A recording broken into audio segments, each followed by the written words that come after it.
లేదా 37వ పుస్తక ప్రదర్శన హైదరాబాద్లో జరుగుతున్నందుకు చాలా సంతోషం. నూతన చైర్మన్ యాకూబ్ గారు ఈ నాకు నచ్చిన మెచ్చిన ప్రభావితం చేసిన పుస్తకం అనే కార్యక్రమానికి నిర్వాహకుడిగా ఉంటున్నటువంటి వద్దిరాజు ప్రవీణ్ కుమార్ గారు, సభలో ఉన్నటువంటి వేదికను అలంకరించినటువంటి మిత్రులు డాక్టర్ నాలేశ్వరం శంకర్ గారు, మానసిక శాస్త్రవేత్త వీరేందర్ గారు, అట్లాగే రచయిత్రి తాయమ్మ కరుణ గారు, సభలో ఉన్న పుస్తక అభిమానులారా, హైదరాబాద్ బుక్ ఫేర్ అభిమానులారా, పుస్తక ప్రదర్శన అనేది పుస్తక ప్రియులకు ఒక పండుగ, ఒక వేడుక. ఒక సంవత్సరం పాటు పుస్తకాల కోసం ఇట్లాంటి ఒక పండుగ ఉండాలని, ఇట్లాంటి ఒక వేడుక జరగాలని, ఒక ఉత్సవం జరగాలని ప్రత్యేకంగా శ్రద్ధ తీసుకొని ప్రచురణ సంస్థలు, పుస్తకాభిమానులు, పుస్తక ప్రియులు అందరూ కలిసి ఏర్పాటు చేసుకున్నటువంటి ఒక కార్యక్రమం హైదరాబాద్ బుక్ ఫేర్. గతంలో పుస్తకం హస్తభూషణం అనేవాళ్ళు. హస్తభూషణం చేతికి మాత్రమే కాదు, పుస్తకం మస్తకానికి కూడా భూషణం, మస్తకానికి ఒక అలంకారం. అది చేతిలో ఉంటే చేతికి వెలుగుగా ఉండేది, మెదడులోకి తీసుకుంటే దాని సారాన్నంతా మెదడుకు అన్వయించుకుంటే మెదడుకు వెలుగు, జీవితానికి వెలుగుగా నడిచినటువంటి సందర్భాలు మనకు తెలుసు. ఆ నేపథ్యంలోంచి పుస్తకం యొక్క ప్రాధాన్యత ఎంతో తెలుపాలనేటువంటి ఉద్దేశంతో ఈ కార్యక్రమం నిర్వహిస్తున్నారు, ఈ వేడుక నిర్వహిస్తున్నారు. పాత తరానికి, కొత్త తరానికి, వర్తమాన తరానికి వీటన్నిటికీ మధ్యన ఒక నిరంతర సంభాషణ జరిపించడమే ఈ కార్యక్రమం యొక్క ప్రధాన ఉద్దేశం. పుస్తకాలు చదువుకొని శిఖరాలు అధిరోహించినటువంటి వాళ్ళు ఉన్నారు. పుస్తకాలను అంతంత మాత్రమే ఇష్టపడి చేతిలో చరవాణిని మాత్రమే హస్తభూషణంగా భావించేటటువంటి కొత్త తరం. ఈ కొత్త తరాన్ని పుస్తకాల వైపు మళ్లించేటటువంటి ఒక ప్రయత్నం దీంట్లో జరుగుతుంది. చరవాణిలో మనల్ని రకరకాలుగా ప్రలోభ పెట్టే అంశాలు చాలా ఉంటాయి, కానీ పుస్తకంలో మనల్ని జీవితంలో ఉన్నత శిఖరాల వైపు నడిపించేటటువంటి సోపానాలు మాత్రమే ఉంటాయి. కాబట్టి పుస్తకం మనం ఎంచుకొని చదవచ్చు. చరవాణిలో మనం ఎంచుకునేటటువంటి అవకాశం కొంత ఉన్నా మన మీద ఒక దాడిలాగా ఒకటి వెనుక ఒకటి వచ్చి మీద పడుతుంటాయి. మనకి ఇష్టం లేని కూడా చాలా చూస్తుంటాం.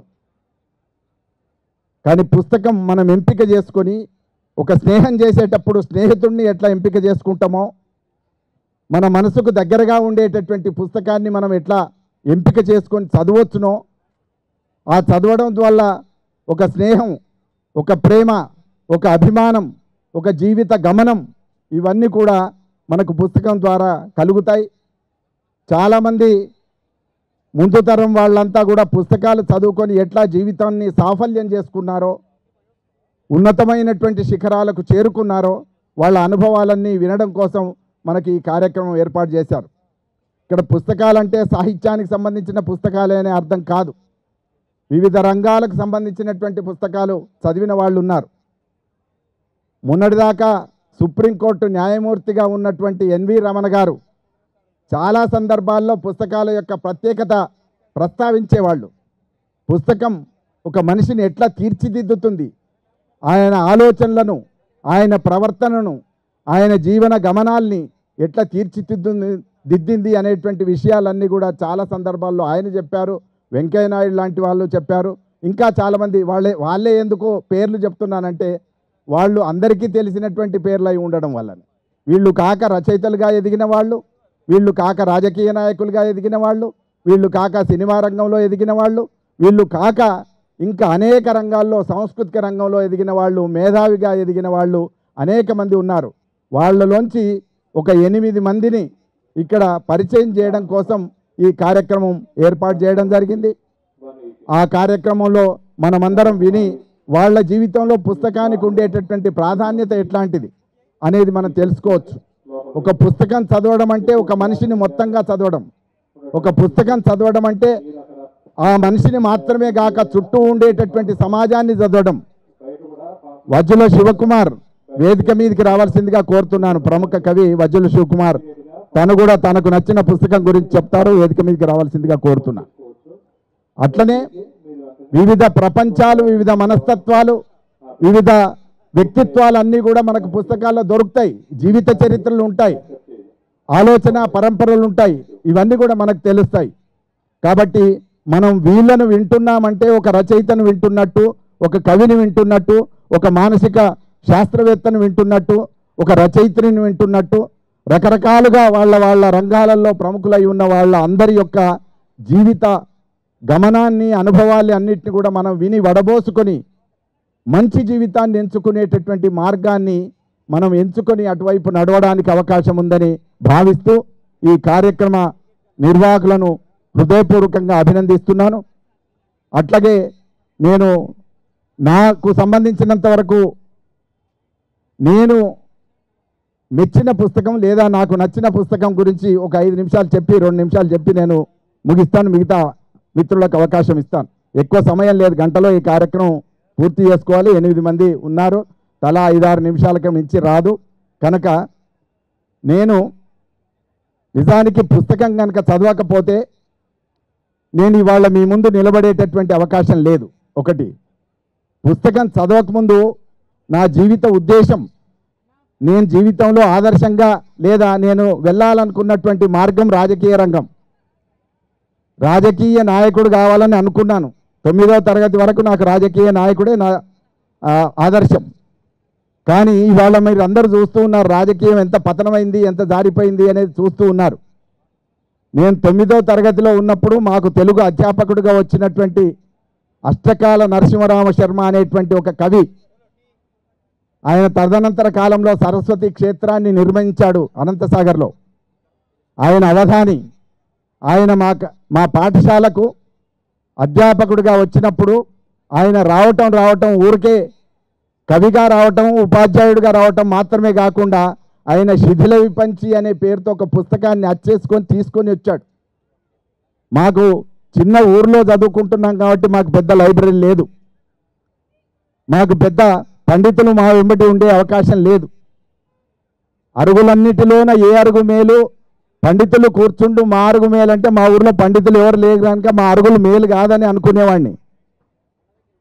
కానీ అరుగులు మనుషులను సేదతీర్చేటటువంటి ఒక చలివేంద్రాలు అనేటువంటిది తెలుసుకున్న తర్వాత ఆ అరుగులకు కూడా ఒక విలువ ఏర్పడ్డది. అది తెలుసుకోవడానికి నాకు ఒక పుస్తకం మార్గదర్శనం చేసింది. ఆ పుస్తకం శిథిల విపంచి, ఆయన వేసుకొచ్చిన పుస్తకం శిథిల విపంచి. చారాన ఆ రోజుల్లో పావుల మాత్రమే దాని రేటు. ఆ పావుల చొప్పున విద్యార్థులందరికీ 9వ తరగతి 10వ తరగతి విద్యార్థులందరికీ తలా ఒక కాపీ అమ్మాడు ఆయన. ఆయన అమ్మడం ఆనాడు మాకు పావులా కూడా భారమే అయి ఉండవచ్చు. కానీ ఆ పావులా పైసలతో ఇవాళ ఎంత దూరం ప్రయాణం చేశానంటే అమెరికా దాకా, లండన్ దాకా వెళ్ళగలిగేటటువంటి ఒక శక్తి కేవలం ఒక పుస్తకంలోంచి మాత్రమే నాకు లభించింది అని చెప్పి గర్వంగా చెప్పుకుంటాను నేను. ఒక పావలా, ఆ పావలా ఉన్నటువంటి పుస్తకము మొత్తం నా జీవిత చక్రాన్ని, గమనాన్ని మార్చివేసింది. ఏంటిది ఆ పుస్తకం అంటే శిథిల విపంచి, తీగలు తెగిపోయినటువంటి వీణ. మంచిగా ఉన్న వీణ అయితే అది ఇంకెట్లుండేదో తెలియదు. ఆయన రాసింది తీగలు తెగిపోయిన వీణ పాడేటటువంటి పద్యాలు. ఆ పద్యాల్లో ఏమంటాడంటే, అఖిల జనతతికి ఆనంద సుఖము కూర్చ కరిగిపోయేద కందీటి తెరగు నేను అని రాశాడు అందులో. నాకు అప్పటికి పద్యాలు తెలివై. కానీ అఖిల జనతతికి ఆనంద సుఖము కూర్చేందుకు మనం జీవించాలని అనుకున్నాను. ఆనందము, సుఖము ఒక్కరి సుఖం కాదు, ఒక కుటుంబం సుఖం కాదు, ఒక సమాజం సుఖం కాదు, మొత్తం అఖిల జగతికి, అఖిల జనాలకి ఆనందము, సుఖము చేకూర్చేటటువంటి విధంగా మన ప్రయాణం ఉండాలని అనుకున్నాను. అదే దాంట్లో కొన్ని పద్యాలు చిన్నతనంలోనే 9వ తరగతి వయసులోనే ఆకర్షించాయి. ఆయన దుఃఖాన్ని ప్రేమించాడు, ఇతరుల దుఃఖాన్ని కూడా ప్రేమించాడు. అప్పటికి మాకెవరికి శ్రీశ్రీ తెలియదు, లేకపోతే చలం తెలియదు, ప్రముఖులైనటువంటి వాళ్ళు ఎవరూ తెలియదు. కానీ ఒక్క అష్టకాల నరసింహరామ శర్మ శిథిల విపంచి మాత్రమే తెలుసు, మాకు అందుబాటులో లేవు. అట్లాంటి దశలో ఆయన రాసిన దాంట్లో జానకీదేవి బాష్పపుంజమును నేను, జానకీదేవి యొక్క సీత యొక్క దుఃఖాన్ని అని, జానకీదేవి బాష్పపుంజమును నేను, జనని గాంధారి హృదయ వేదనను నేను, గాంధారి యొక్క దుఃఖాన్ని నేను, భూమి కృషివలు స్వేద బిందువును నేను. కర్షకుడు చాలా సంవత్సరాల నుంచి, వేల సంవత్సరాల నుంచి కర్షకుడి యొక్క దుఃఖాన్ని ఎవరు పట్టించుకోవడం లేదు. కర్షకుడి యొక్క దుఃఖాన్ని పాలకులు పట్టించుకోకపోతే పట్టించుకొని నిరంతరం కష్టజీవిని కర్షకుడిని ప్రేమించి రైతును నిరంతరంగా సాహిత్యంలో ఆవిష్కరించింది ఎవరు అంటే రచయితలు, కవులు, సాంస్కృతిక యోధులు మాత్రమే రైతును బాగా ఆవిష్కరిస్తూ వచ్చారు. రైతు కష్టాలన్నీ అర్థం చేసుకున్నారు. కనుక భూమి కృషివలు స్వేద బిందువును నేను, దుఃఖ రూపము పొందుదును నేను సతన్ము అన్నాడు. ఎప్పటికీ దుఃఖ రూపాన్ని పొందుతాను అని రాశాడు ఆయన. ఆ దుఃఖ రూపం ఏంటిది, ఎవరెవరి దుఃఖాలు అనేటువంటి, లోకంలో ఎన్ని రకాల పౌరాణిక పాత్రలున్నో వాళ్ళందరి దుఃఖం, వర్తమాన సమాజంలో ఎందరి దుఃఖాలు ఉన్నాయో వాళ్ళందరి దుఃఖం, ఎన్ని రకాల ఘర్షణలు పడుతున్నారో, ఎన్ని రకాల అసమానతలు ఉన్నాయో అసమానతలందరూ పొందుతున్నటువంటి దుఃఖం. ఆ దుఃఖాన్ని నేను ఎప్పటికీ కూడా కవిని దుఃఖ రూపము పొందుదును నేను సతమ్ము అని చెప్పి రాసుకున్నాడు. అట్లా దుఃఖ రూపం పొందినటువంటి ఆయన నుంచి, ఆయన దుఃఖ రూపం పొందిన పద్యాలు చదివి నేను దుఃఖ రూపం పొందడం మొదలుపెట్టాను. నా దుఃఖం మాత్రమే కాదు, ఇతరుల దుఃఖాన్ని కూడా నేను అనుభవించాను. కనుక ఇవాళ ఇక్కడ ఉన్నాను. ఆ పుస్తకం నా జీవిత గమనాన్ని మార్చి ఇంత దాకా తీసుకొచ్చి ఇవాళటి కూడా నేను చాలా ఆనందంగా ఉన్నా, సుఖంగా ఉన్నా. నా ఒక్కడి ఆనందం కాదు నేను కోరుకునేది. కవి ఎప్పుడు తృప్తిగా ఉంటాడంటే లోకం మొత్తం సంతృప్తిగా ఉన్నప్పుడే కవి తృప్తిగా ఉంటాడు. చాలాసార్లు అంటుంటారు రచయితలకు ఎందుకు ఇంత తపన, ఇంత ఆవేదన అని అంటుంటారు. రచయిత కూడా పట్టించుకోకపోతే ఇంకా లోకంలో ఉండే దుఃఖాన్ని పట్టించుకునే వాళ్ళు ఎవరు ఉండరు. కాబట్టి ఇక్కడ ఉన్న వాటిల్లో రకరకాల పుస్తకాలు ఉన్నాయి. ఆధ్యాత్మిక చింతన, దాని వెనుక కూడా దుఃఖమే ఉంటుంది. ఒక సామాజిక పోరాటం, దాని వెనుక దుఃఖమే ఉంటుంది. ఒక సిద్ధాంతం, దాని వెనుక దుఃఖమే ఉంటుంది. ఒక తాత్వికమైనటువంటి పరంపర, దాని వెనుక దుఃఖమే ఉంటుంది. మొత్తం లోకంలో ఉండేటటువంటి అన్ని రకాల మేధో సృజనాత్మక చర్యలన్నిటి వెనుక దుఃఖం మాత్రమే ఉన్నది అని చెప్పి నేను అర్థం చేసుకున్నాను. ఆ దుఃఖం నివారించబడాలి. ఆ నివారించడం కోసమే పుస్తకాలు చదవాలి, పుస్తకాలు రాసే వాళ్ళను ప్రోత్సహించాలి, పుస్తకాలు ప్రచురించే వాళ్ళను ప్రోత్సహించాలి, పుస్తక సంస్కృతి వర్ధిల్లాలి. నిరంతరంగా పుస్తకాలు చదువుకొని మనం జ్ఞానం పొంది, జ్ఞానం ఒక్కటే నిలిచి వెలుగును అన్నాడు, మతములన్నీ మాసిపోవును. జ్ఞానం ఒక్కటే నిలిచి వెలుగును అన్నాడు గురజాడ అప్పారావు. మతములన్నీ మాసిపోవును అన్న ఆయన కాలపు ఆదర్శం నుంచి ఇవాళ మతం నిలిచి వెలుగుతున్నటువంటి పరిస్థితి వచ్చి, జ్ఞానమే చాలా ఇబ్బంది పడుతున్నటువంటి పరిస్థితి ఉంది. ఎక్కడైతే మతం నిలిచి వెలుగుతుందో అక్కడ జ్ఞానం కులబడుతుంది, చతికిలబడుతుంది. తిరిగి జ్ఞానం లేచి నిలబడి శిఖరంకెక్కి శిఖరాన్ని అధిరోహించి ఆ మతాన్ని చతికిలబడేటటువంటి శక్తి, చతికిల వేసేటటువంటి శక్తి ఒక జ్ఞానానికే ఉంది. ఆ జ్ఞానం పుస్తకాల్లో ఉంది. ఆ పుస్తకాలు చదువుదాం, పుస్తకాలు హృదయానికి అత్తుకుందామని చెప్తూ ఇప్పుడు ఈ కార్యక్రమాన్ని మనం కొనసాగిద్దాం. అట్లాగే ఇంకొక మాట, నేను ఈ పుస్తకంతో పాటు, పద్యాల పుస్తకంతో పాటు తాళ్ళూరి నాగేశ్వరరావు అనేటువంటి ఆయన మా ఊరి కథలు అని రాశాడు. అది కూడా నేను 9వ తరగతిలో చదివాను కనుక కథలు రాశాను. ఈ కవి రాసిన పుస్తకాలు చదివాను కనుక కవిత్వం రాశాను.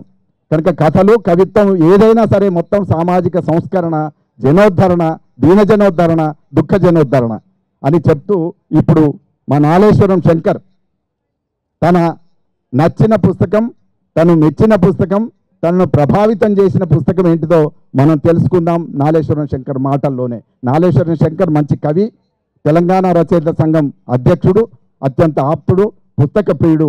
తను మాట్లాడతాడు.